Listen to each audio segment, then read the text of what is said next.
Good morning. ह्या particular व्हिडिओमध्ये आपण असाइनमेंट प्रॉब्लेम का आहे तो बघणार आहे.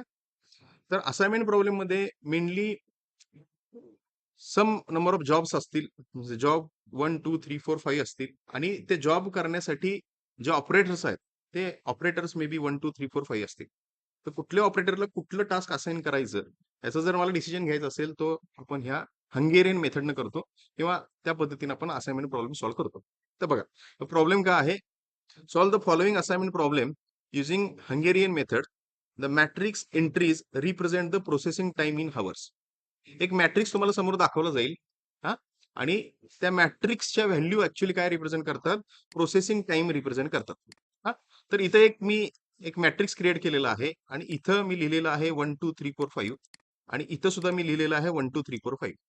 यातलं हे 1 2 3 5 कॉलम वाईज जे काय दिसतंय ते म्हणजे जॉब आहेत, म्हणजे job 1 job 2 job 3 job 4 job 5.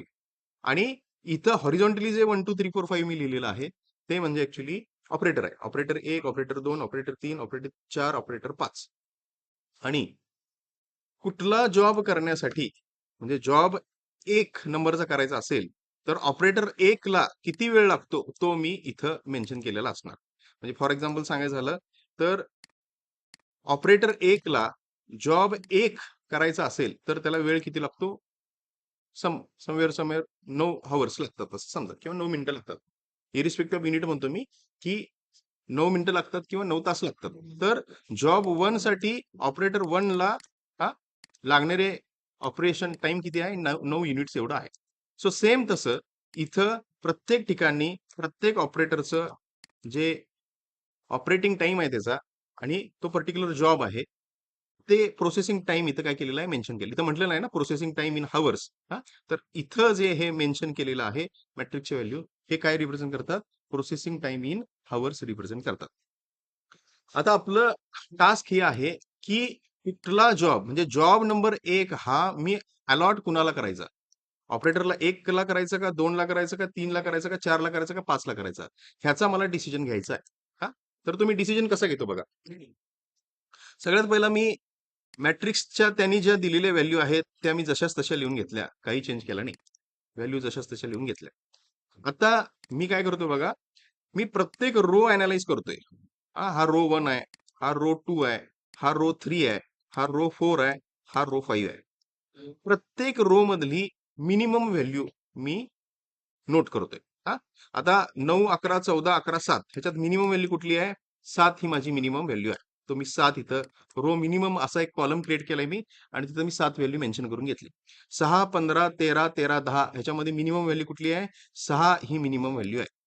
त्याच्यानंतर 12 13 6 8 8 ह्याच्यात सुद्धा मिनिमम व्हॅल्यू किती आहे, 6 आहे. 11 9 10 12 9 ह्याच्यामध्ये असणारी मिनिमम व्हॅल्यू किती आहे, 9 ही मिनिमम व्हॅल्यू आहे. 7 12 14 10 14 ह्याच्यामध्ये मिनिमम व्हॅल्यू असणार किती आहे, 7 ही व्हॅल्यू ती माझी मिनिमम आहे. तर सगळ्यात पहिलं मी एक कॉलम क्रिएट केलेला आहे आणि त्या कॉलम मध्ये इंडिव्हिज्युअली मी रो वाईज विचार करून त्या पर्टिक्युलर रो मध्ये येणारी लिस्ट व्हॅल्यू जी आहे, कमीत कमी असणारी व्हॅल्यू जी आहे ती मी इथं लिहून घेतलेली आहे. आता नेक्स्ट काय करतो बघा, मी ही जी काही मिनिमम व्हॅल्यू आहे ही मिनिमम व्हॅल्यू मी रो वाईज काय करतोय, सबस्ट्रॅक्ट करून घेतोय. हं? म्हणजे मी आता हा जो रो मला आता दिसतोय 9 11 14 11 7 ह्या प्रत्येक व्हॅल्यू मधून मी ही रो मिनिममची व्हॅल्यू काय करणार, सबस्ट्रॅक्ट करणार. हा म्हणजे नवीन अपडेटेड व्हॅल्यू माझ्या आता इथं काय असणार आहे, 9 - 7, इथं 11 - 7, इथं 14 - 7, इथं 11 - 7 आणि इथं 7 - 7. सो पहिलं मी जर केलं 9 - 7, सो समजते तुम्हाला. सिम्पली मी 9 - 7 2, 11 - 7 4, 14 - 7 7, 11 - 7 4, 7 - 7 0. हिथं असणारी ही जी काही मिनिमम व्हॅल्यू आहे ती मी काय केलेली आहे, इंडिव्हिज्युअली त्या प्रत्येक रोच्या व्हॅल्यू मधून सबस्ट्रॅक्ट केलेली आहे. ही जशी मी रो 1 साठी प्रोसिजर केली सेम तशी मी प्रोसिजर काय करणार, आता इथं 6 व्हॅल्यू आहे, ती 6 व्हॅल्यू मी ह्या प्रत्येक व्हॅल्यूतून काय करणार, सबस्ट्रॅक्ट करणार आणि सबस्ट्रॅक्ट करून मी ती इथं लिहून घेतली. नेक्स्ट इथं पण 6 आहे, तो 6 सुद्धा मी सबस्ट्रॅक्ट करून नवीन अपडेटेड व्हॅल्यू मी इथं लिहून घेतली. नेक्स्ट इथं 9 व्हॅल्यू आहे, 9 व्हॅल्यू सबस्ट्रॅक्ट करून मी इथं नवीन व्हॅल्यू लिहून घेतली. इथं 7 व्हॅल्यू आहे, 7 व्हॅल्यू सबस्ट्रॅक्ट करून मी नवीन ज्या काही व्हॅल्यू असतील त्या लिहून घेतली. इथं मी काय केलं, रो मध्ये असणारी मिनिमम व्हॅल्यूवरती फोकस करून मी काय करून घेतलेला आहे, नवीन हा मॅट्रिक्स बनवून घेतलेला आहे. त्याच्यामध्ये आपण मिनिमम रोची असणारी व्हॅल्यू त्या करस्पॉन्डिंग रो मधून काय केलेली आहे, सबस्ट्रॅक्ट केलेली आहे. आता हे जसं मी रो साठी केलं, सेम तसं मी आता काय करणार मग कॉलम साठी करणार. हा, आता कॉलमला करायच्या अगोदर हा इथला जो मॅट्रिक्स आहे, हा मॅट्रिक्स मी परत जशाच तसा परत काय करून घेतो, इथं लिहून घेतो. सो जशाच तसा मी तो मॅट्रिक्स लिहून घेतलेला आहे. 2 4 7 4 0, 2 4 7 4 0, 0 5 7 3 7, 0 5 7 3 7. जस्ट चेक करायचे म्हणून मी दोन व्हॅल्यू चेक करून बघितलं. आता इथं सुद्धा मी आता मिनिमम व्हॅल्यू बघणार, पण आता कॉलम वाईज बघणार. मी हा जर पर्टिक्युलर कॉलम बघितला तर ह्याच्यात असणारी मिनिमम व्हॅल्यू किती आहे, किती आहे, 0 ही माझी काय आहे, मिनिमम व्हॅल्यू आहे. या कॉलम मध्ये बघितले तर मिनिमम व्हॅल्यू किती आहे, या कॉलम मध्ये किती आहे, या कॉलम मध्ये किती आहे, या कॉलम मध्ये किती आहे.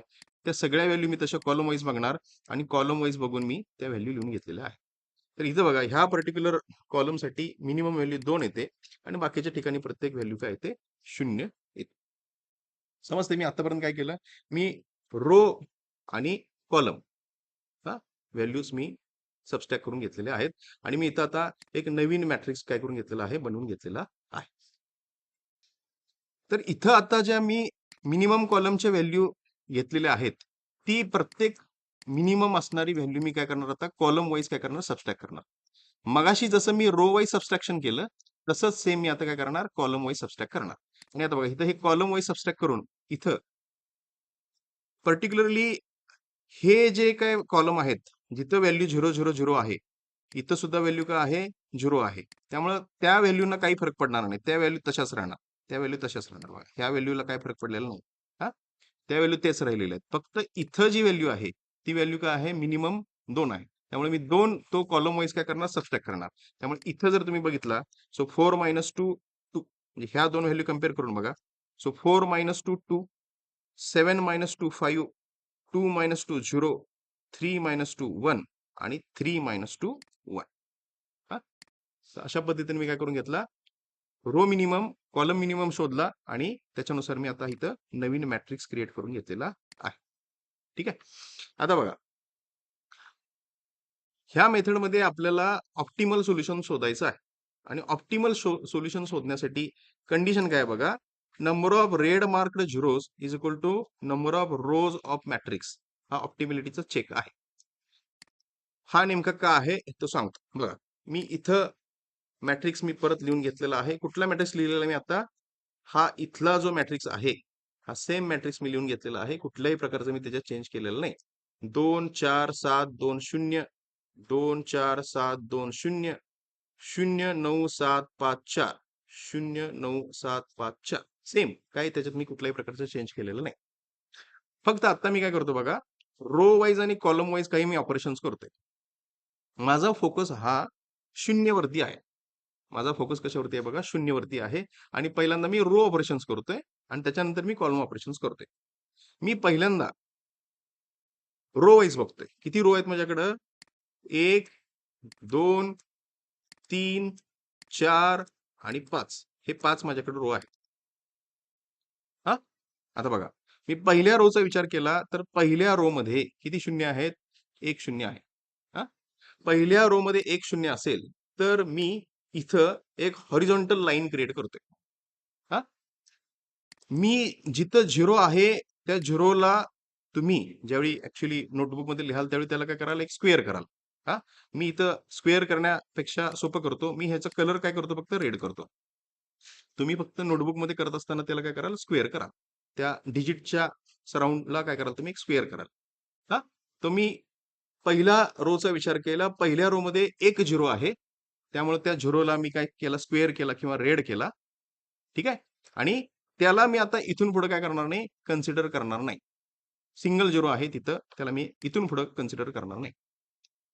नेक्स्ट, सेकंड रो, सॉरी, मी इथं रो वाईज विचार करतोय. सो रो वाईज विचार करत असताना इथं 0 आला. हा, तर मी आता ज्यावेळी कॉलम डिलीट, तो पर्टिक्युलर जर मला डिलिशन करायचं असेल तर तो मी रो डिलिशन करणार नाही, मी कॉलम डिलिशन करणार. हा, मी फर्स्ट रोचा विचार करतोय. फर्स्ट रो मध्ये 0 जिथं आहे तो पर्टिक्युलर कॉलम मी काय करणार नाही, कन्सिडर करणार नाही इथून पुढच्या कॅल्क्युलेशन मध्ये. बघा, मी पहिल्यांदा रो वाईज विचार करतोय.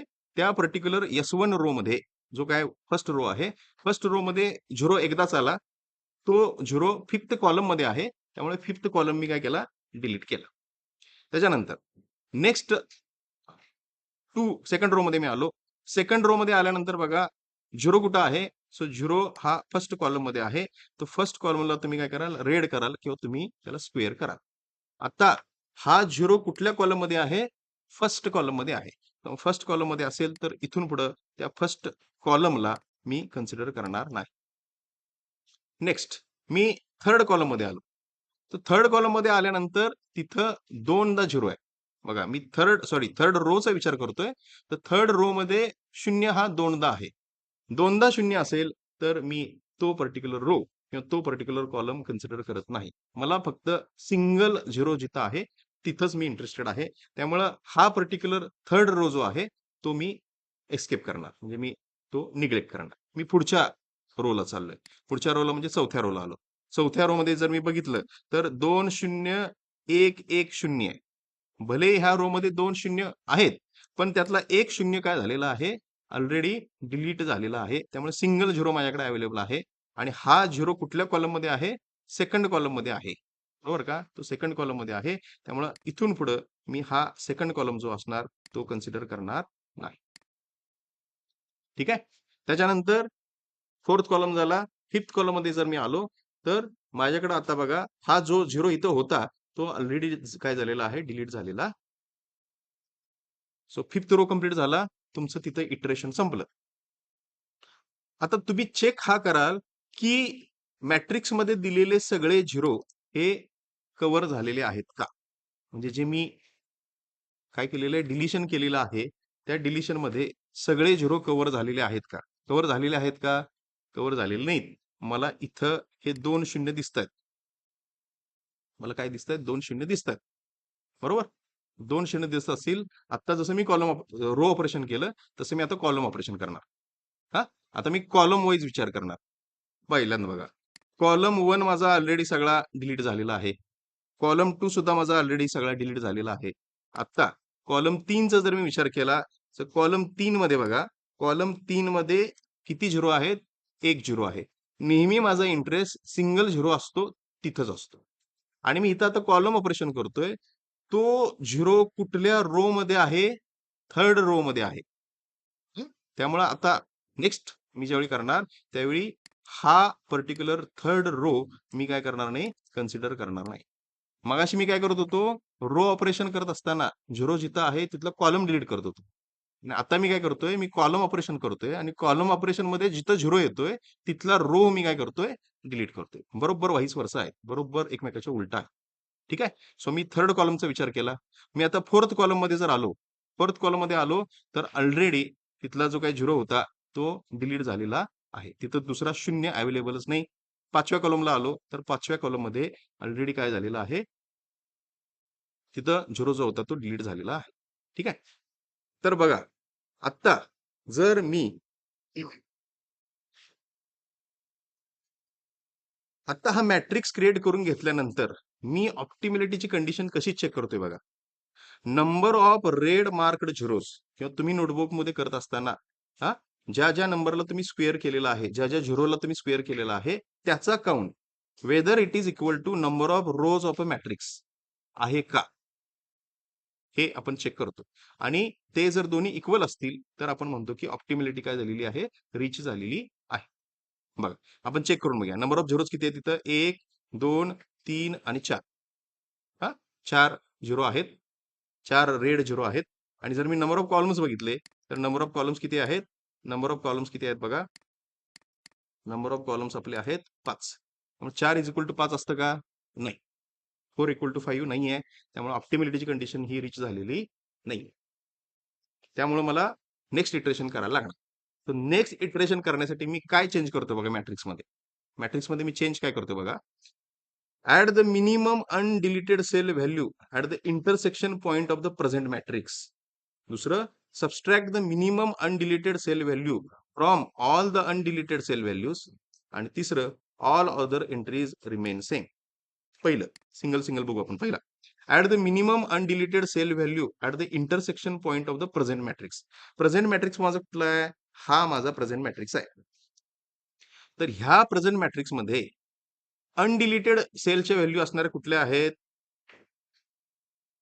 कुठल्या कुठल्या आहेत अनडिलीटेड व्हॅल्यू? 7 2 7 5 1 1 7 1. तर ह्याच्यामध्ये असणारी मिनिमम व्हॅल्यू कुठली आहे? मिनिमम व्हॅल्यू आहे माझी 1. ती मिनिमम असणारी व्हॅल्यू जिथं इंटरसेक्शन आहे तिथं मी ऍड करणार. इंटरसेक्शन कुठं कुठं आहे बघा. हा आपण कॉलम डिलीट केलेला आहे, हा आपण रो डिलीट केलेला आहे. त्यामुळे मी म्हटलं तर हा जो का 6 आहे, हा 6 म्हणजे पर्टिक्युलर काय आहे? इंटरसेक्शन आहे. त्याच्याने इथं बघितलं तुम्ही पर्टिक्युलर हा कॉलम आणि हा पर्टिक्युलर रो च इंटरसेक्शन कुठं आहे? हा पर्टिक्युलर मी 7चा पॉईंट म्हटला, तर ते तिथे इंटरसेक्शन आहे. त्याच्यानंतर थर्ड नंबरचा रो आणि 5 नंबरचा कॉलम च्या इंटरसेक्शन वरती बघितला तर ही 2 नंबरची व्हॅल्यू आहे.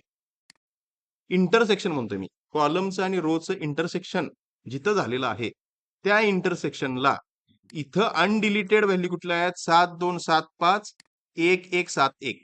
तर ह्याच्यामध्ये मिनिमम व्हॅल्यू कुठली आहे? 1 ही मिनिमम व्हॅल्यू आहे. ती एक मिनिमम व्हॅल्यू जिथं इंटरसेक्शन आहे, तिथं मी काय करणार? ऍड करणार.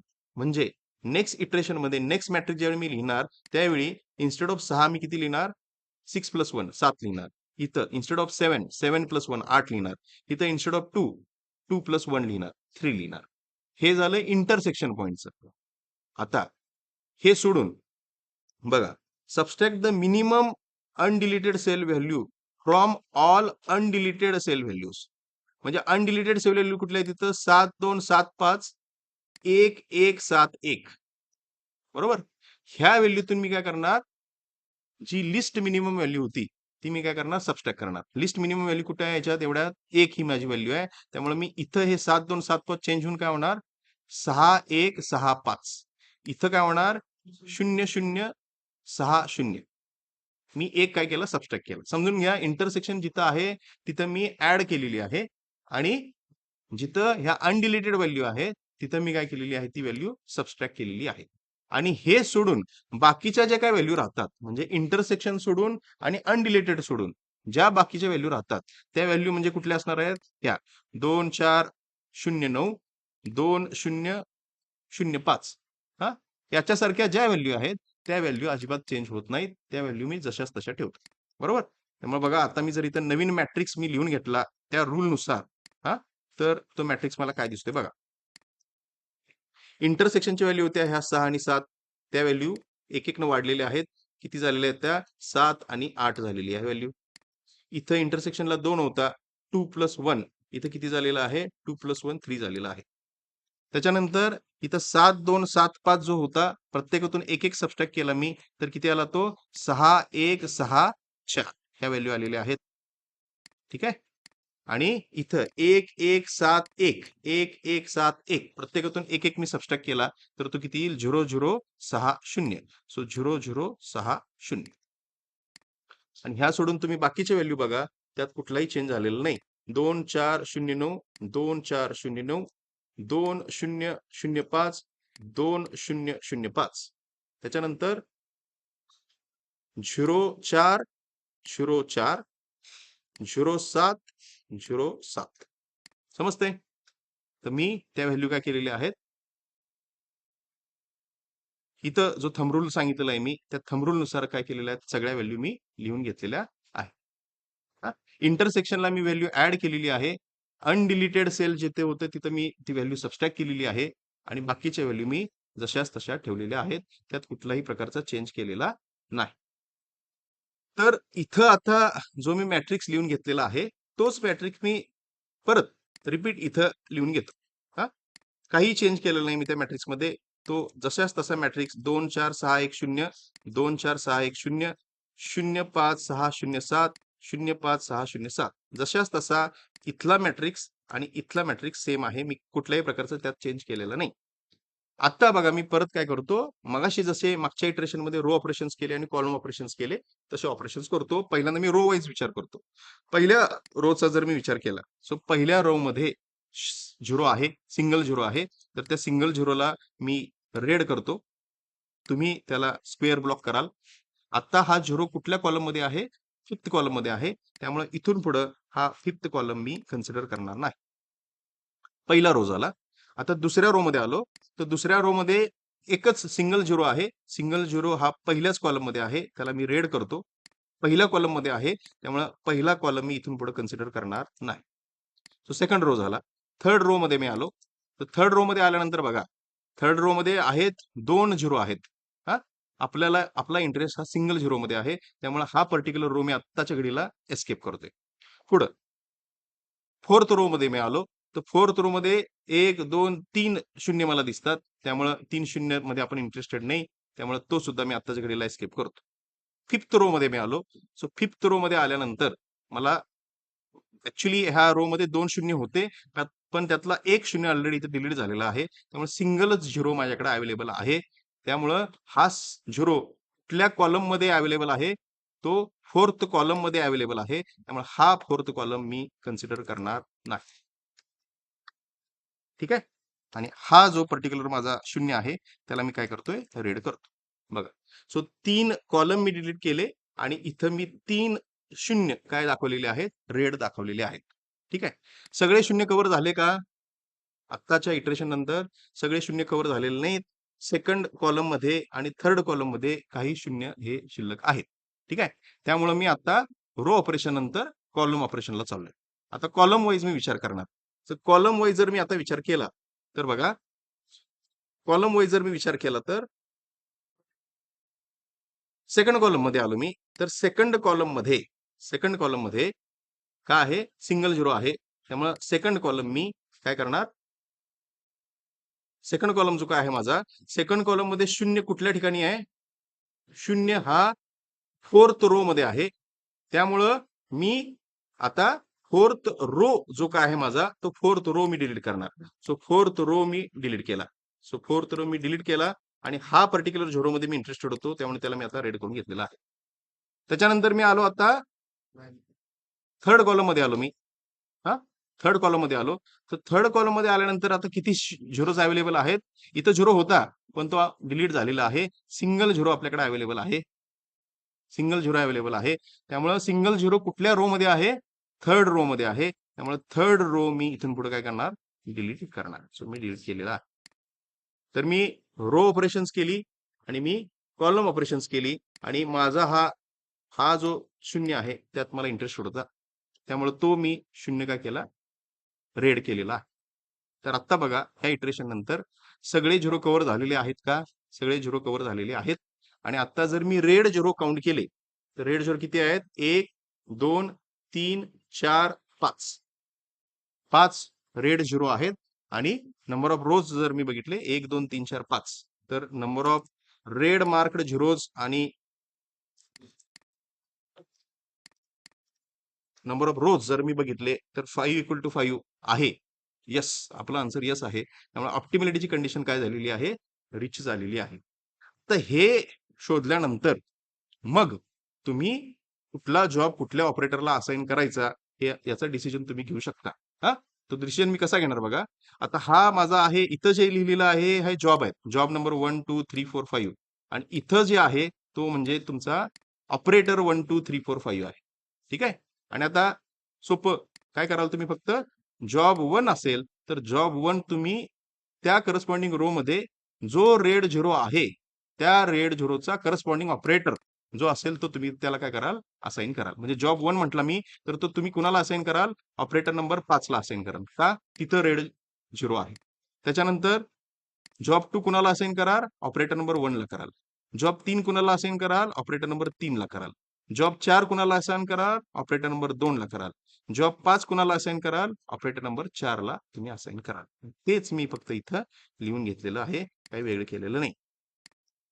बघा, हा, जॉब 1 ऑपरेटर नंबर 5 ला दिलेला आहे. जॉब 2 ऑपरेटर नंबर 1 ला दिलेला आहे. जॉब 3 ऑपरेटर नंबर 3 ला दिलेला आहे. जॉब 4 ऑपरेटर नंबर 2 ला दिलेला आहे. जॉब 5 ऑपरेटर नंबर 4 ला दिलेला आहे. हा, आणि आता इथून पुढं इथं आपण फक्त जॉब आणि ऑपरेटर मेन्शन करून घेतलं. आपल्याला ऍक्च्युली त्याचा प्रोसेसिंग टाइम सुद्धा कॅल्क्युलेट करायचा आहे. तर तो प्रोसेसिंग टाइम मी कसा घेतो बघा. हा, तर हा आपल्याला दिलेला मॅट्रिक्स होता सुरुवातीला.